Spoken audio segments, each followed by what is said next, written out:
Si volverías a nacer, ¿qué cambiarías en tu vida? Hay tantas cosas que hicimos mal, ¿no es cierto?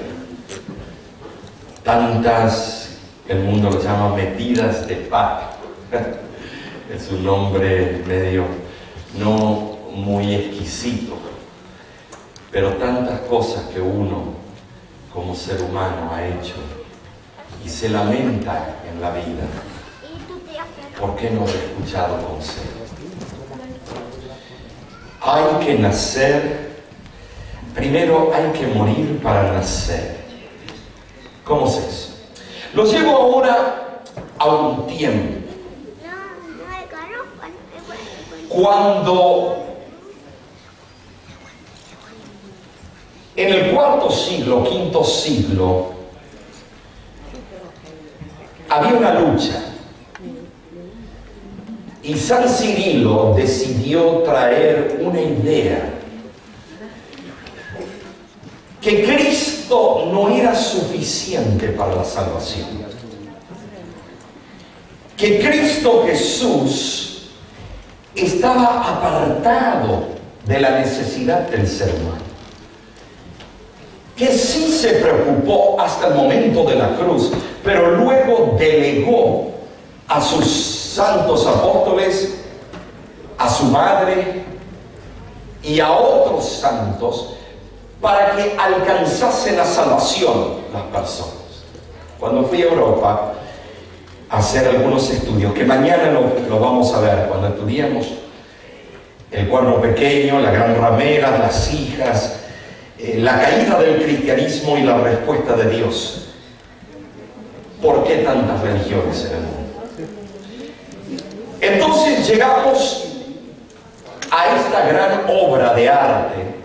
Llego a una iglesia en Roma y encuentro esta obra de arte que veis aquí. Cristo Jesús en sombras, apenas se puede ver la carne. Se ve a su madre, que para mí es la mujer por excelencia, que encontramos en Proverbios capítulo 31, donde dice: mujer virtuosa, ¿quién la hallará? Pues Dios la halló. Ella fue elegida entre todas las mujeres. La madre de Cristo en la tierra. Encontramos nosotros que ahora ella aparece en la luz. Y noten algo, que Él quita su corona de espinas y se la deposita a ella, y tan pronto se la deposita a ella, las manos tienen ya las heridas de los clavos en la madre, ya no más en el hijo. Quedé impresionado con esto. Quedé estupefacto, porque esto es una pintura grandísima. Tremendo. Y entonces empezó la doctrina en la iglesia cristiana, que ya no era, no sé, en el quinto siglo comienza con San Cirilo, la doctrina de Mariología. Pero no fue aceptada hasta el año 1850 y rectificada en el año 1857. La palabra en el griego cristología, soterología o soter, significa que todos somos salvos por medio de Cristo. No hay otra que nos pueda dar la salvación, es Cristo Jesús. Entonces llegué a esta gran iglesia en Roma. Es la única que tiene el púlpito, como veis aquí, dividido por la mitad. A la izquierda está Cristo crucificado, a la derecha está María. Y encontramos que Cristo aparece en oscuridad. Encontramos que su madre aparece en la luz. Entonces me fui a investigar ¿Cuál es la salvación? ¿Qué es lo que creía esa mujer virtuosa? En ella había alguna sustancia salvífica. ¿Qué confesión? Y llegué al Evangelio de María. Y ustedes dirán, ¿cómo? ¿Ella no escribió un Evangelio? No, por supuesto que no. Pero lo que ella creía está escrito en las Sagradas Escrituras. Y ahora vemos la esencia de la salvación. Vemos por qué el Hijo se respalda de su Padre. Y ahora vamos a ver en qué ella se respalda. Cuando entro, veo en la entrada una lámina, era como una lápida escrito, y esto es lo que estaba escrito en esta iglesia en Roma. El pecador que vendrá directamente hacia Cristo puede regresar con pena y aprensión por causa de su ira. O sea que Cristo es hiriente. Pero si el pecador solo emplease la mediación de la Virgen para con su Hijo, todo lo que tiene que hacer ella es mostrarle a su Hijo el pecho del cual él se amamantó, y su ira se aplacará inmediatamente. Encontramos que ahora el cristianismo en el V siglo no ve suficiente el sacrificio cruento de Cristo en la cruz del Calvario. Y ahora se olvidan de lo que esa mujer virtuosa creía. ¿Y por qué no vamos cuando se le anuncia de que ella está embarazada, que va a concebir, que va a dar a luz al Hijo de Dios? ¡Qué privilegio! Yo nada más quiero ver el día de la resurrección, ver el abrazo que se va a dar Cristo y su madre terrenal, su madre, la Virgen María, cuando se abracen los dos. Qué hermoso será ese reencuentro delante de millones y millares de millares. Ahora bien, nos vamos al libro de Lucas, capítulo 1, versículo 47, y encontramos que cuando aparece Dios en persona, ahora ella presenta el Evangelio de la salvación, la base de la salvación. Y leemos nosotros y dice: y mi espíritu se alegra en mi Dios. ¿Y qué? Y mi Salvador. Estimados, ¿cómo puede ser que la madre de Cristo admitió de que el que estaba delante era el Salvador que ella también necesitaba? ¿Qué ejemplo nos dejó la madre de Cristo? Con razón fue elegida en el certamen de Miss Universo. No, porque esas son tonteras que encontramos. Fue elegida en el certamen mundial buscando una mujer virtuosa. Dios la halló de acuerdo a la profecía en Proverbios. Y señores, esa mujer que fue elegida por Dios, dice: y mi espíritu se alegra en mi Dios y mi Salvador. Ella admite de que la salvación radica únicamente en su Hijo amado, que fue crucificado en la cruz del Calvario. ¡Qué hermosa confesión de fe! Es interesante que tantos la admiran, pero no cumplen lo que ella predicaba. Tantos hablan, pero no se dan cuenta que ella tenía una creencia, y la creencia la veis aquí: mi espíritu se alegra en mi Dios y mi Salvador. No el Salvador de otros, ella dice mi Salvador. ¿Se acuerdan cuando les conté de que ella estudiaba con los esenios? Los que vinieron el sábado en la mañana, le conté que ella empezó a estudiar las profecías de Isaías 53 y a recibir estudios bíblicos en las cuevas de Qumran, en las cuevas del Mar Muerto. Los que querían estudiar profecía diligentemente se unieron con los esenios, y se sabe que Juan el Bautista estudiaba con los esenios y se vestía como los esenios y comía la dieta de los esenios. Entonces encontramos, señores, de que María, se sabe que María y José y otros ya estaban estudiando las profecías de Isaías 53. Y estimados, ella ya sabía que era el tiempo del Mesías. ¡Ay, qué hermoso! ¡Mi Salvador! ¿Y de dónde sacó eso? Si se recuerdan 2 noches atrás, les dije que el primer mandamiento no comienza con no. ¿Qué? ¿Cuál es el primero? ¿Cómo? No tendrás dioses ajenos. Pero no empieza con ese versículo, sino comienza con el versículo 2. Yo soy Jehová, tu Dios. Y aquí viene la esencia.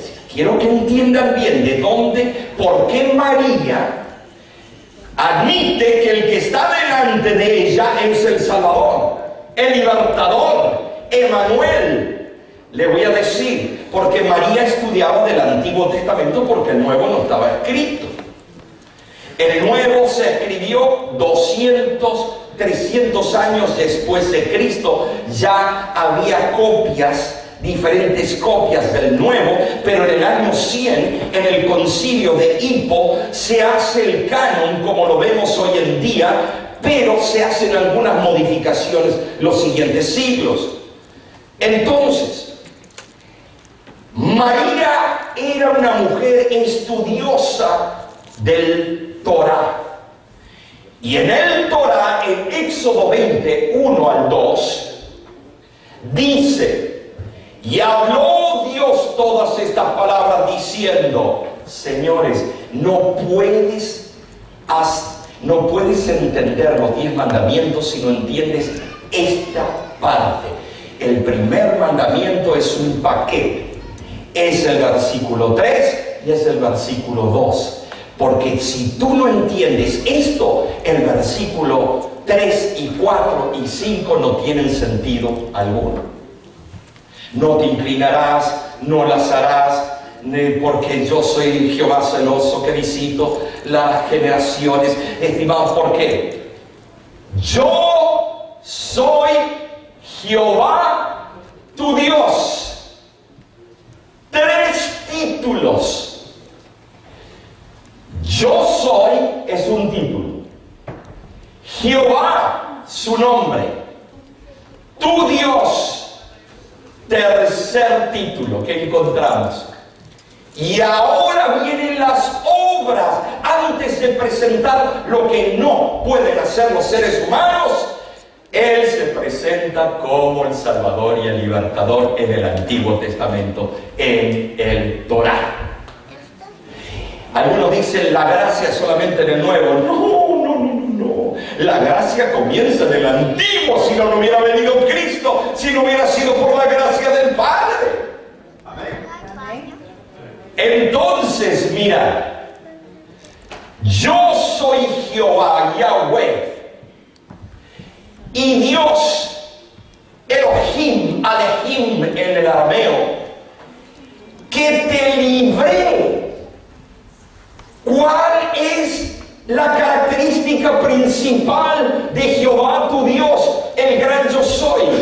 Soy tu libertador, soy tu salvador, soy el que te sacó de la casa de servidumbre que es el pecado. Los 10 mandamientos comienzan con el reconocimiento que el autor que lo escribió con sus propios dedos es el propio Cristo que te libró de toda la culpa de tu pecado. Mis hermanos, en el comienzo del primer mandamiento encuentro la salvación. Amén.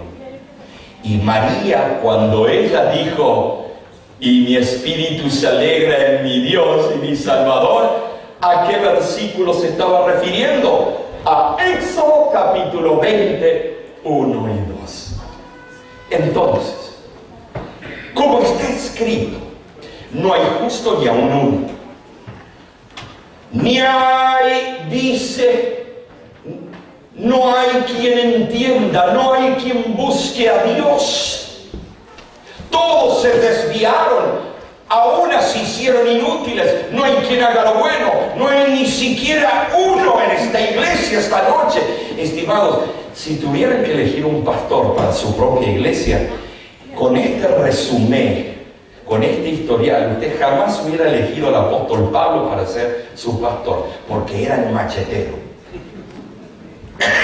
¿Sabe lo que es pararse aquí y decirle, todos ustedes inicuos? Señores, Pablo se para y le dice, no hay ninguno, ninguno. ¿Y por qué Pablo no se incluyó a él mismo? Entonces llegamos. Palabra fiel y digna de ser recibida por todos. Que Cristo Jesús vino al mundo para salvar ¿a quién? A los pecadores. De los cuales, ¿qué dice ahora Pablo? Pero ¿cuándo lo dice? Un año antes de morir. Le costó varios años en su ministerio entender de que él, judío, fariseo, rabino, doctor, uno que tal vez podía haber llegado a ser sumo sacerdote algún día en Israel, que él era el primer gran pecador. Y noten que recién cuando escribe la primera carta a Timoteo, ya está por la última etapa de su ministerio, él reconoce de que él es un pecador. Pero si Pablo estaba en Cristo, ¿cómo puede ser que él tenía pecado?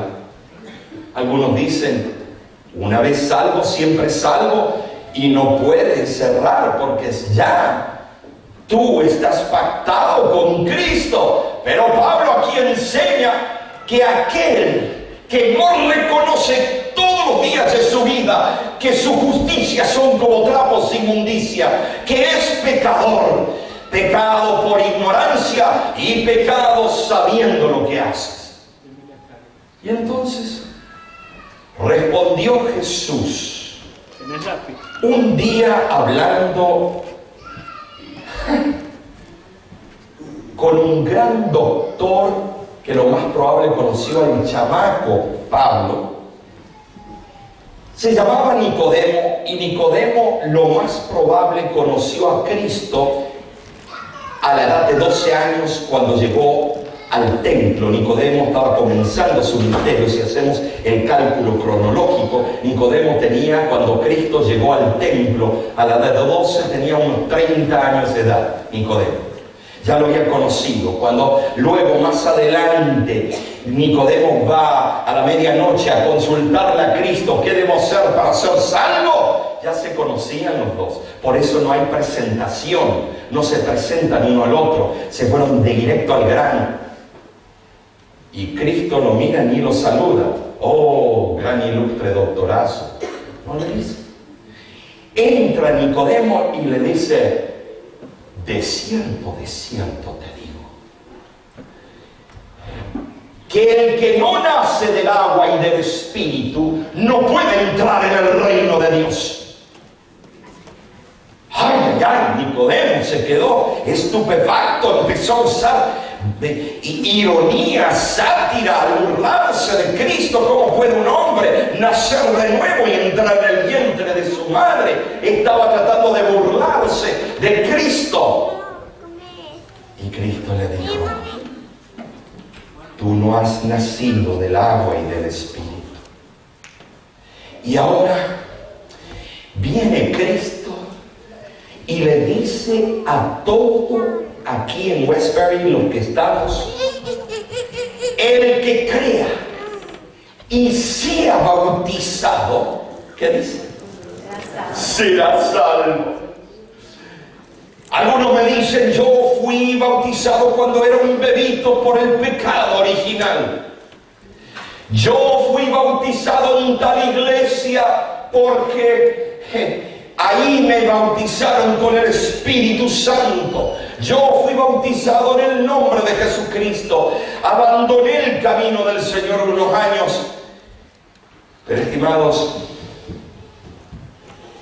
¿cuál es el verdadero pacto con Cristo? Y veamos esta noche. ¿O no sabéis que dice que todos los que hemos sido bautizados en Cristo Jesús hemos sido bautizados en su muerte?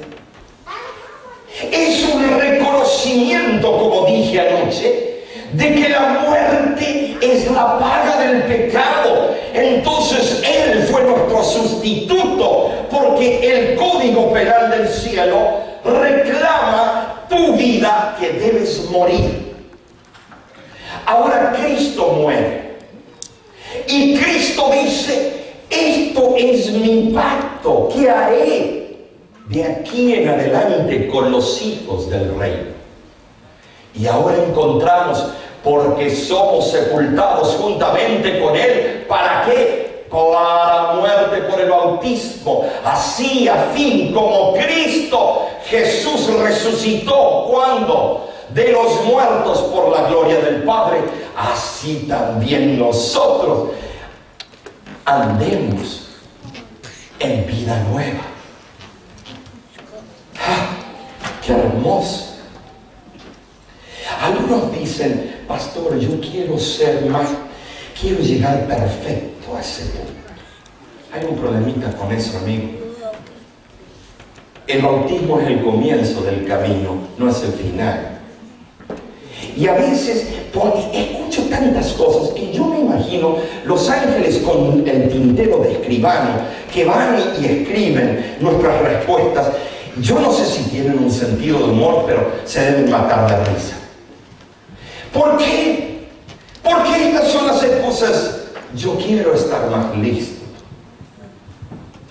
Escúchame, si quieres estar más listo, ¿por qué no te alistas? Yo quiero cambiar. Y si ya no quieres cambiar, ¿por qué no has cambiado? Es que no quieres. Quieres todavía tener un pie aquí, un pie allá. No digas yo quiero. Tienes que decir yo puedo. Yo puedo cambiar porque Cristo me fortalece. Yo puedo cambiar porque la sangre de Cristo me redime. Pero estimados, hay un problema. Ponemos las excusas y nos ponemos los moños. Señores, les voy a dar un ejemplo. La escala de los valores. Ustedes saben cuánto es la taquilla ahora para sentarse allá en el Gallinero, allá en el Maracaná, para este mundial, para ver algunos juegos, y no contemos la final. ¿Ustedes saben cuánto cuesta, que menos cuesta? $400. Y ya está vendido. Si usted viene un poquito menos que el Gallinero, ya es 2.000. Si usted llega allá abajo, es 25.000. Y ya está vendido todo.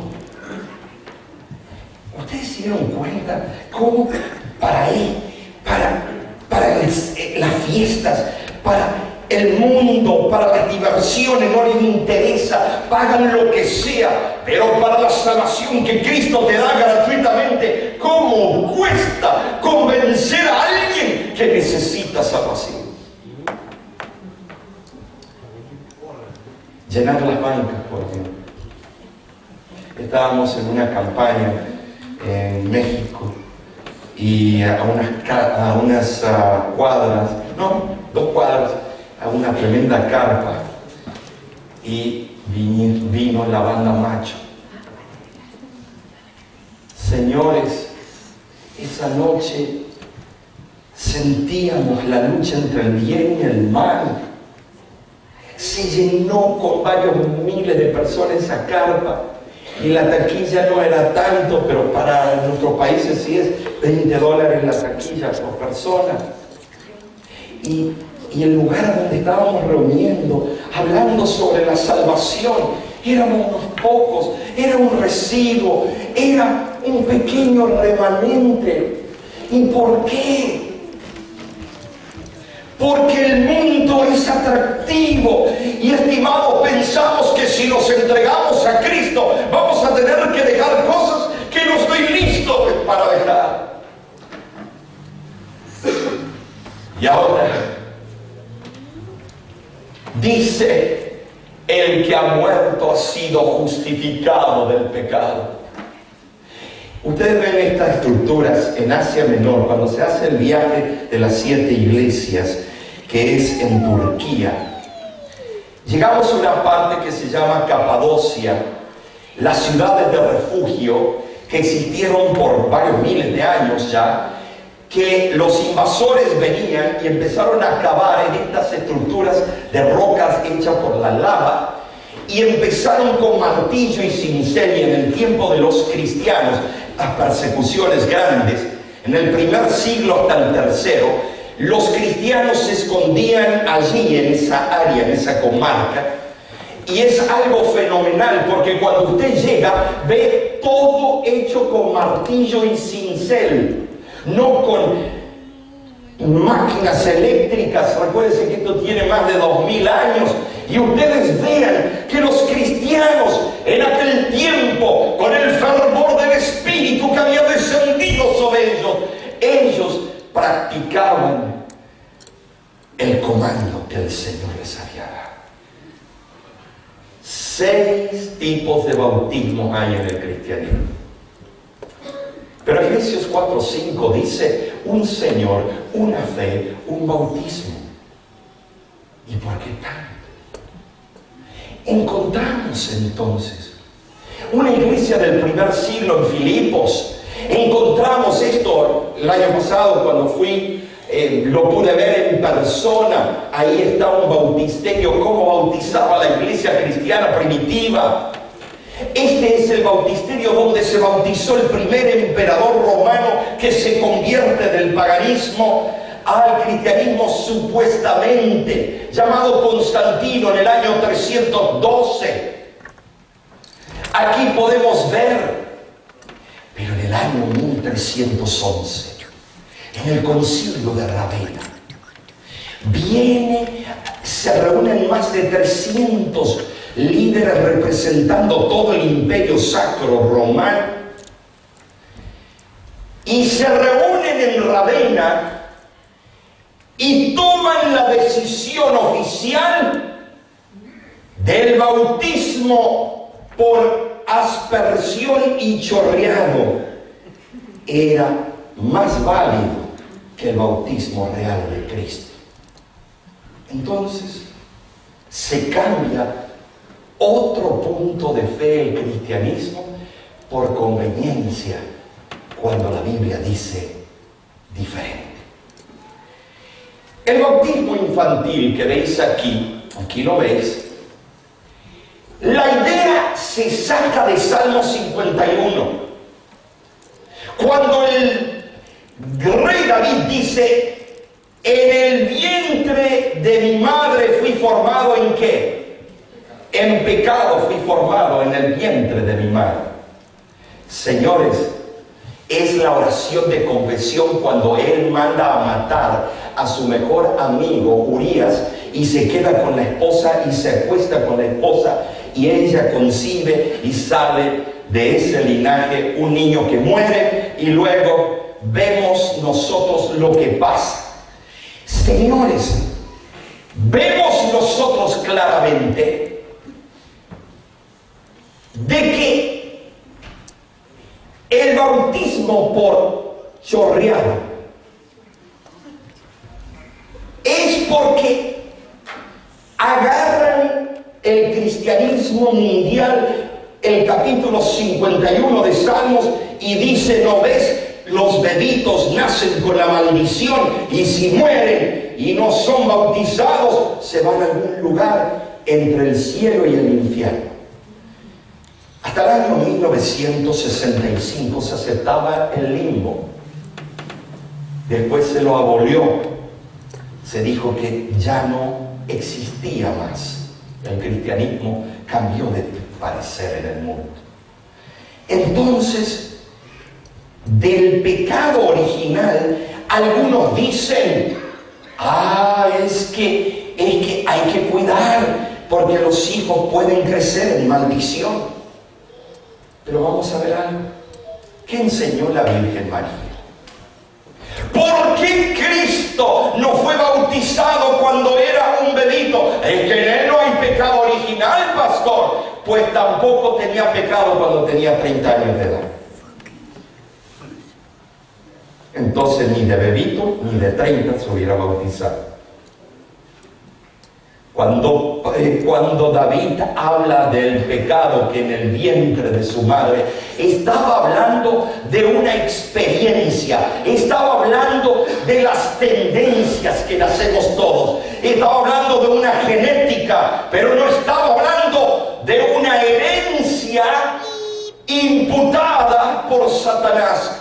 Estimados, en el cielo habrá tantos niños. Hay un libro que me encanta, hay Historia de la Redención, que habla que habrán niños que sus padres no hicieron planes llegar al cielo y no llegarán, pero esos niños fueron inocentes y ellos crecerán en la patria eterna y los cuidarán los santos ángeles. Así que no te preocupes por tu hijito, porque tu hijito, hasta que no tenga el poder del libre albedrío de elegir entre el bien y el mal, ese niño es salvo. Ahora, llegamos a Agustín. Y Agustín dijo: ¿qué es el bautismo? Es una ablución de agua con la palabra. Quita el agua y no hay bautismo. Ponemos. Y entonces vemos que el gran obispo del norte del África dijo que la palabra bautismo viene del griego de bautizo, sumergir.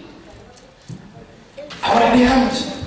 Cristo llega al Jordán, donde estaba Juan, para ser bautizado por él, pero Juan se lo oponía diciendo: yo necesito ser bautizado por ti y tú acudes a mí, si en ti no hay pecado. Y ahora viene el verdadero significado del bautismo. Amigo, escúchame bien. No es para llegar perfecto, porque jamás vas a ser perfecto delante de Dios. Solo su justicia es perfecta. Ahora Jesús le respondió: permítemelo ahora, porque así conviene que cumplamos ¿qué? Toda justicia. Estimados, entonces se lo permitió, y Jesús, después que fue bautizado, subió enseguida del agua. Señor, ¿y cómo la Virgen María se le chispoteó, se olvidó de decirle a su hijo o de decirle a José: mira, tenemos que bautizarlo para cumplir toda justicia a los 40 días? Tenemos que bautizarlo a los 2 añitos. No, la madre de Cristo, María, le inculcó al hijo: tú lo vas a hacer cuando tengas el raciocinio para elegir entre el bien y el mal. En Primera de Juan, capítulo 2, versículo 6, dice: el que dice que está en él debe andar como él anduvo y hacer las cosas como él las hizo. Entonces Jesús, después que fue bautizado, subió enseguida del agua. Gloria a Dios en las alturas por el ministerio de Cristo Jesús. Amén. Y ahora, ¿qué debemos hacer? Arrepentidos y bautícese cada uno de vosotros en el nombre de Jesucristo. ¡Ay, qué hermoso! Así que los que recibieron su palabra fueron bautizados y se añadieron aquel día como 3,000 personas. Señores, el carcelero de Filipo hizo la pregunta: señores, ¿qué debo hacer para ser salvo? Y ellos le dijeron: cree en el Señor Jesucristo y serás salvo tú y tu casa. Ahora, pero que pastor, yo quiero conocer todo. Estimados, yo tengo más de 40 años estudiando este libro y en las lenguas originales, estimados, y todavía encuentro cosas nuevas y me doy cuenta que no conozco todo. Porque si tú quieres ser un gran conocedor, vas a ser una persona convencida, pero no convertida. La iglesia está llena de convencidos, pero ¿quiénes son los convertidos? Amigo que me escuchas, no es el requerimiento de ser una enciclopedia para entregarte. Si yo ya lo hice, pastor, no voy a hacerlo de vuelta. El libro de Hechos, capítulo 19, se muestra un grupo que el apóstol manda a rebautizarse. ¿Por qué? Porque no tenían todo el conocimiento.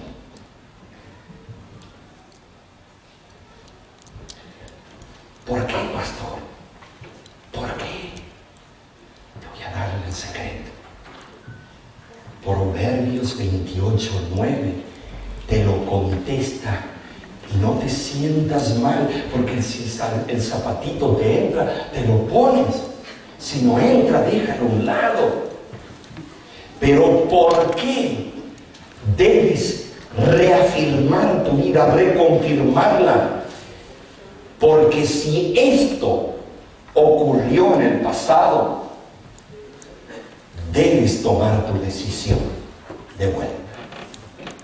El versículo 9 de Proverbios 28 dice: el que aparta su oído para no oír la ley, su oración también es abominable. Amigo que me escuchas, ahora le dice: cree en el Señor Jesucristo y serás salvo tú y tu casa. El eunuco estudia los pergaminos del libro de Isaías y Miqueas, y él dice: aquí hay agua, ¿qué impide que yo sea bautizado? Y Felipe le dijo: si crees de todo corazón, bien puedes. Y mira la confesión que hizo: creo en las 40 doctrinas de la Biblia. No tuvo tiempo esa mañana de estudiar las 40. Pero recuérdense que el mandamiento dice: id y haced discípulos. ¿De quién? De Cristo. Aquí está el primer paso. Él respondiendo dijo: creo que Jesucristo es el Hijo de Dios. Ya él se transformó en discípulo. Y luego Mateo 28, 18, 19 dice: haced los discípulos, bautizándolos en el nombre del Padre, del Hijo y del Espíritu Santo, y enseñándoles que guarden, ¿qué cosa? Todas las cosas. ¿Qué? Y descendieron ambos al agua, Felipe y el eunuco, y lo bautizó. Así morimos, y si morimos con Cristo, creemos que también viviremos con Él. Así también vosotros, consideraos muertos al pecado, dice, pero vivos para Dios en Cristo Jesús, Señor nuestro. El bautismo es cumplir toda justicia, estimado. Te vistes de la justicia de Cristo, y vas a tener tus caídas, y vas a tener tus depresiones, y vas a tener aquellas cosas que no conviene. Pero ¿cuál es la certeza? Que cuando hiciste el pacto con Cristo, cuando Él te vea caído, Él te extiende la mano de su gracia y dirá: hijo, que hiciste un pacto conmigo, aquí estoy y yo te condeno, levántate. Amén. Estimados, arrepiéntase y bautícese cada uno de nosotros. Ahora pues, ¿qué te detiene? Levántate, bautízate y lava tus pecados invocando su nombre. Amén. Aquí está tu condición y la mía. Pero cuando entras a las aguas de la tumba líquida, acuosa, y cuando sales de esa tumba, reconoces que hay poder en la resurrección y la vida que es Cristo Jesús. La justicia de Cristo te limpió. Hoy eres limpio por esa justicia. Estimados, porque por un nuevo espíritu fuimos todos bautizados en un cuerpo. Y ese cuerpo, la cabeza, no es Pedro, no es Omar, menos mal, es Cristo Jesús. Qué confusión hay en el cristianismo hoy en día. Y termina de esta manera: por tanto, id y haced discípulos a todas las naciones, bautizándolos en el nombre del Padre, del Hijo y del Espíritu Santo. Y luego, didácticamente, de donde viene la palabra didáscalos, encontramos enseñándoles que guarden todas las cosas que os he mandado. Y he aquí que estoy con vosotros todos los días hasta el fin del mundo.